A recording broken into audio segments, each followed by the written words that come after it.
ఈ వెంకటేశ్వర స్వామి వారిని చూస్తే మీకేమైనా గుర్తొచ్చిందా అండి? ఆ మధ్య ఈ వెంకటేశ్వర స్వామి వారిని ఆ ప్లేస్ నుండి తొలగించాలని కాంట్రవర్సీస్ కూడా జరిగాయి. మేమైతే అనుకోకుండా ఆ ప్లేస్‌కి వెళ్ళామండి.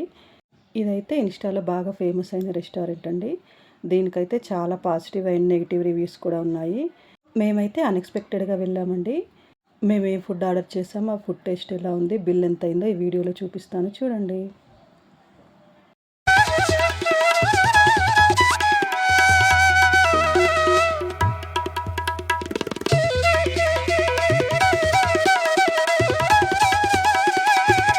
హాయ్ ఫ్రెండ్స్, నమస్తే అండి. అందరూ బాగుండాలి, అందులో నేను ఉండాలని కోరుకుంటూ వెల్కమ్ టు శ్రావణి బ్లాగ్స్. ఈ వెంకటేశ్వర స్వామి వారిని చూస్తే మీకు మేము ఎక్కడికి వెళ్ళామో అర్థమైందనుకుంటున్నానండి. ఈ మధ్య కాలంలో ఇన్‌స్టాలో బాగా వైరల్ అవుతుంది కదా! ఆంధ్రాస్ లార్జెస్ట్ రెస్టారెంట్ అండి. రాయుడు గారి మిలిటరీ హోటల్‌కి వెళ్ళాము. ఇంకా మేము ఊరెళ్ళి రిటర్న్ వచ్చేప్పుడైతే ఇక్కడ ఆగామండి. ఈవినింగ్ టైంలో ఆగాము స్నాక్స్ అవి తిందామని. ఇక్కడికైతే అసలు వెళ్తామనుకోలేదండి. ఆన్ ది వేలో అలా కలిసొచ్చింది. ఈ హోటల్‌కి మెయిన్ అట్రాక్షన్ అండి వెంకటేశ్వర స్వామి వారిది. మేమైతే ఆ వెంకటేశ్వర స్వామి వారి ముందు టేబుల్లోనే కూర్చున్నాము.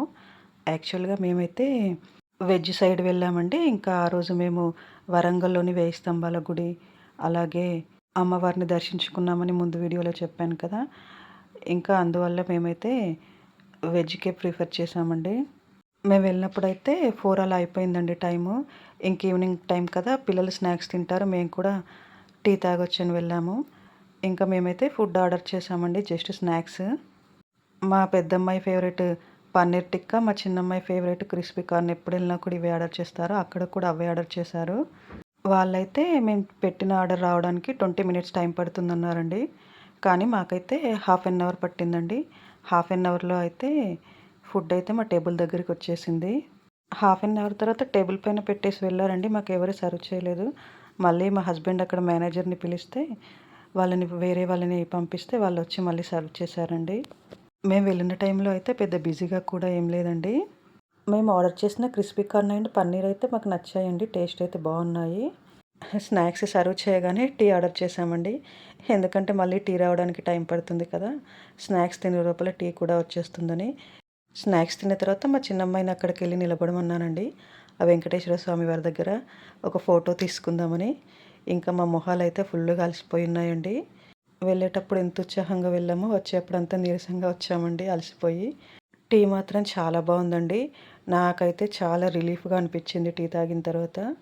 కప్పు కూడా చాలా పెద్దగా ఉందండి. టీ కూడా కప్పు నిండా ఫుల్‌గా వచ్చింది. టీ తాగిన తర్వాత నేనైతే చాలా రిలాక్స్ అయ్యానండి. ఇంకా తర్వాత ఆ పక్కనే ఉన్న స్టాల్‌కెళ్ళి మా అమ్మాయిలు మిల్క్ షేక్స్ అవి తాగారు. ఆ పక్కనే హ్యాండ్లూమ్స్ అవి క్లాత్స్, శారీస్, డ్రెస్ మెటీరియల్స్ అవి ఉంటే చూసాను కానీ ఏమీ తీసుకోలేదండి. జస్ట్ ఊరికే వెళ్ళి ఎలా ఉన్నాయి ఏంటని క్లాత్ రేట్స్ అవైతే చూసాను. మా హస్బెండ్ కూడా టీ బాగుందంటున్నారు. నిజంగా టీ అయితే మాకైతే నచ్చిందండి. చాలా బాగుంది. ఆ చుట్టూ కొబ్బరి తోటలు అదంతా కూడా చాలా బాగుందండి. ఇంకా బిల్ కూడా చూడండి మాకెంతొచ్చిందో. Crispy corn, paneer tikka, 2 teas అండి. జీఎస్టీతో కలిపి అయితే 876 అయిందండి. నాకైతే ఇలా లాస్ట్‌లో ఇచ్చే సోంపు ప్యాకెట్స్ అయితే బాగా నచ్చాయండి. విడిగా ఇవ్వకుండా ఇలా ఇచ్చారు. చాలా రెస్టారెంట్‌లోకెళ్ళినప్పుడు చూసానండి. అందరూ విడిగానే ఇస్తారు. ఈగలు, బొద్దింకలు పారడం కూడా చూసాను. నాకైతే ఇలా ప్యాకింగ్‌లో ఇవ్వడం బాగా నచ్చిందండి. బాయ్ అండి.